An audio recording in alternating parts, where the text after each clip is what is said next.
शाहजहाँ के दौर के ठट्ठा जहाद का नाम मलका हांस पड़ गया। मस्जिद सैयद वारिस शाह के अलावा परनामी मंदिर जोड़ा वो भी एक इत्थे है तरीखी वरसा जोड़ा हिंदू कौम छज्जो की बड़ी इबादतगाह अगे भाग भरी इसे मंदिर की दासी थी। अस्सलाम वालेकुम, मेरा पिंड मेरा पंजाब दे नाल मैं तुहाडा वीर मुहम्मद तनवीर। दोस्तों अज मैं पहुंचा बरे सगीर के सूफी शायर पीर सैयद वारिस शाह रहमतुल्लाह अलैह दी उस मस्जिद च उस जगह ते जिथे उन्होंने बड़ी एक शाहकार तसनीफ जी किताब लिखी हीर वारिस शाह। यह मस्जिद जी हैगी पिंड जाहद ठट्ठा जाहद जिदा ना हुण मलका हांसे यह पिंड का यह मस्जिद हो। आ जाओ जी, यह मस्जिद सामने अपनी ओरिजिनल हालत 1339 जी मस्जिद कहते जी बनाई गई सी 1339 ठीक है जी। यह सामने फ्रेंड जो मस्जिद वंड सामने जी मस्जिद है वही ओरिजिनल हालत क्योंकि वेखो दिखती भी कि बहुत ज़्यादा डूंगी गहराई है वक्त के नाल जिवें जिवें भर्तियां पईयां मस्जिद जी नीवीं हुंदी गई लेकिन उत्थे इन्हें रखी हुई सीढ़ियां चढ़ के उत्ते आना। तो आ जाओ जी, तो यह जोड़ा जा रहा उस हुजरे अल रस्ता जिथे पीर सैयद वारिस शाह रहमतुल्लाह अलैह ने 1176 हिजरी में इत्थे आए जो 36 साल के सन उदों इत्थे आए। तो इत्थे जो अगे हुजरा है जिथे बह के उन्होंने वो तसनीफ वो हीर वारिस शाह लिखी सी उधर मैं तुहानूं लैके जा रहा। तो ये जोड़े पीर सैयद वारिस शाह रहमतुल्लाह अलैह के जोड़े वाल साहब है उन्होंने नाम से कुतुब शाह रहमतुल्लाह अलैह। तो अज तुहानूं उधर लैके चलने अगे चल माड़ा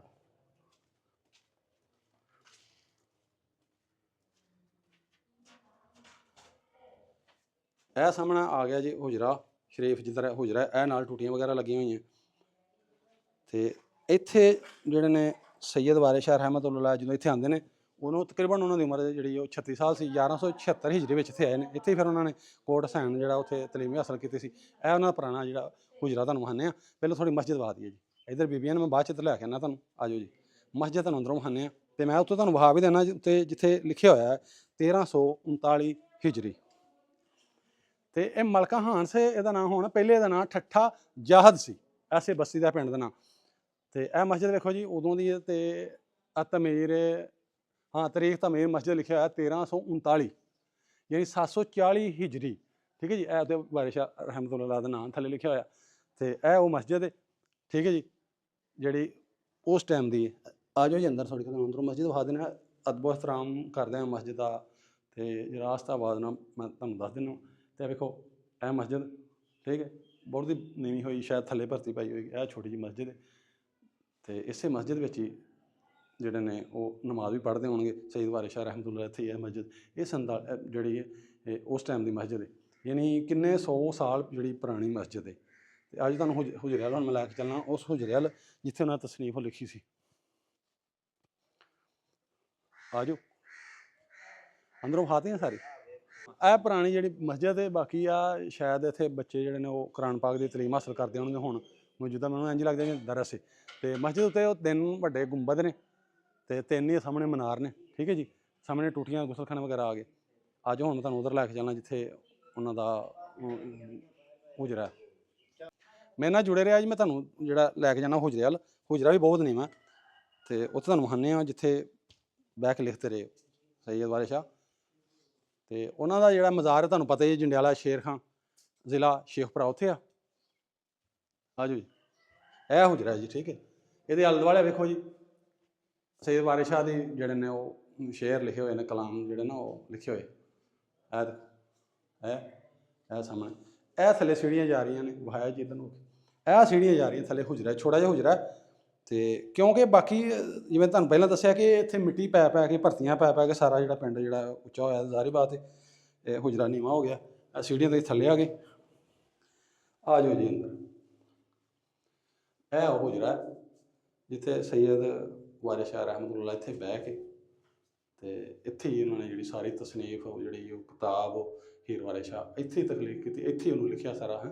इत्थे भी वेखो ही हमद बारी दा सामने लिखिया होया जिहड़ा आम असीं उत्थे भी सुनने जो वारिस शाह रहमतुल्लाह दे मज़ार ते जो मेला लगता है साल बाद उत्थे यह शेर बड़ा पढ़िंदा है। तो दूसरा दरूद शरीफ वगैरह लिखा है वो लिखिया मैं थोड़ा कोई जोड़े मेरे वेखण वाले जोड़े उर्दू नहीं पढ़ सकते बाहर के कंट्री में सिख सरदार उर्दू नहीं पढ़ते मैं दसा जदों इश्क के काम नूं हत्थ लाइए पहला रब का नाम दयाए जी ਫਿਰ ਨਬੀ ਰਸੂਲ ਸੱਲੱਲਾਹੁ ਅਲੈहि ਵਸੱਲਮ ਪੈਗੰਬਰਾਂ ਨੂੰ ਦਮ ਦਮ ਦਰੂਦ ਪਹੁੰਚਾਈਏ ਜੀ ਹੈਂ। ਯਾਰਾਂ ਅਸਾਂ ਨੂੰ ਆਨ ਸਵਾਲ ਕੀਤਾ ਇਸ਼ਕ ਹੀਰ ਦਾ ਨਵਾਂ ਬਣਾਈਏ ਜੀ। ਇਸ ਪ੍ਰੇਮ ਦੀ ਜੋਕ ਦਾ ਸਭ ਕਿੱਸਾ ਜੇਬ ਸੋਹਣੀ ਨਾਲ ਸੁਣਾਈਏ ਜੀ। ਜੀਬ ਸੋਹਣੀ ਨਾਲ ਸੌਰੀ, ਇਸ ਪ੍ਰੇਮ ਦੀ ਜੋਕ ਦਾ ਸਭ ਕਿੱਸਾ ਜੀਬ ਸੋਹਣੀ ਨਾਲ ਸੁਣਾਈਏ ਜੀ। ਨਾਲ ਅਜਬ ਬਹਾਰ ਦੇ ਸ਼ੇਰ ਕਰਕੇ ਰਾਂਝੇ ਹੀਰ ਦਾ ਮੇਲ ਮਲਾਈਏ ਜੀ। ਯਾਰਾਂ ਨਾਲ ਮਜਾਲਸਾਂ ਵਿੱਚ ਬਹਿ ਕੇ, ਯਾਨੀ ਮਜਲਸਾਂ ਵਿੱਚ, ਗਰੁੱਪ ਵਿੱਚ, ਯਾਰਾਂ ਨਾਲ ਮਜਾਲਸਾਂ ਵਿੱਚ ਬਹਿ ਕੇ ਮਜ਼ਾ ਹੀਰ ਦੇ ਇਸ਼ਕ ਦਾ ਪਾਈਏ ਜੀ ਹੈਂ। ਤੇ ਇੱਥੇ ਉਹਨਾਂ ਲਿਖੀ, ਆਜੋ ਜੀ ਬਾਹਰ।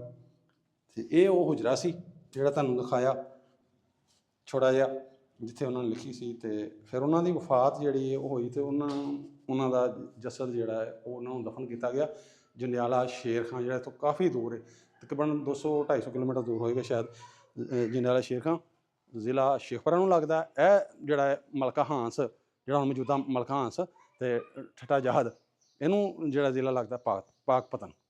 ਆਹ ਸੀ ਸਾਡਾ ਅੱਜ ਦਾ ਵਲੋਗ ਮਸਜਿਦ, ਉਸ ਮਸਜਿਦ ਦਾ, ਉਸ ਜਗ੍ਹਾ ਦਾ ਜਿੱਥੇ ਪੀਰ ਸੈਯਦ ਵਾਰਿਸ ਸ਼ਾਹ ਰਹਿਮਤੁல்லாਹ ਅਲੈਹ ਆਏ 36 ਸਾਲ ਦੀ ਉਮਰ ਵਿੱਚ। ਫਿਰ ਇੱਥੇ ਆਉਣ ਨਾਲ ਜਿਹੜੀ ਉਹ ਕਿਤਾਬ ਹੀਰ ਵਾਰਿਸ ਸ਼ਾਹ ਜਿਹੜੀ ਲਿਖੀ ਹੈਂ। ਅਤੇ ਤੁਹਾਨੂੰ ਸਾਰਾ ਉਹ ਜਿੰਨਾ ਸਾਨੂੰ ਇਤਿਹਾਸ ਦਾ ਪਤਾ ਸੀ ਉਹ ਦੱਸਿਆ ਵੀ 1339 ਵਿੱਚ ਜਿਹੜੀ ਮਸਜਿਦ ਬਣੀ ਹੈ, ਅਤੇ 1176 ਹਿਜਰੀ ਜਿਵੇਂ ਇੱਥੇ ਆਏ, ਅਤੇ ਸਾਰਾ ਕੁਝ ਤੁਹਾਨੂੰ ਵਿਖਾਇਆ ਇਤਿਹਾਸ ਜਿਹੜਾ ਥੋੜ੍ਹਾ ਬਹੁਤ ਦੱਸਿਆ ਤੁਹਾਨੂੰ।